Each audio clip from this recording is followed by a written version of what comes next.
ছাত্রছাত্রীদের মধ্যে সিলেবাসের পঠন পাঠনের পাশাপাশি এক্সট্রা কারিকুলার অ্যাক্টিভিটি বৃদ্ধি করে তাদের নানা বিষয়ে পারদর্শী করে তুলছে হুগলির রিষড়ার বাণী ভারতী স্কুল। স্কুলে পঠন পাঠনের পরিবেশ ঠিক রাখতে স্টুডেন্ট লিডারদের ভূমিকা খুবই গুরুত্বপূর্ণ। তাই এই স্টুডেন্ট লিডারদের উৎসাহিত করতে তাদের পুরস্কৃত করা হলো স্কুলের পক্ষ থেকে।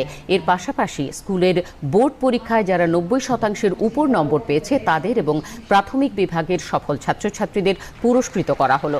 প্রিন্সিপাল গৌতম সরকার বলেন, প্রথাগত ধারণা বদলে দিয়ে স্কুলের মেয়েদের তবলার দল তৈরি করা হচ্ছে। We shall at all times be courteous and respectful. আমরা যেন কিরকম ভাবে মেয়ে হলে গান শিখবে আর ছেলে হলে তবলা বাজাবে এরকম একটা স্টিরিওটাইপের মধ্যে আটকেছে, সেইটাকে ভাঙার জন্যে আমাদের আদিত্য বিড়লা বাণী ভারত আমরা সবাই মিলে চেষ্টা করছি।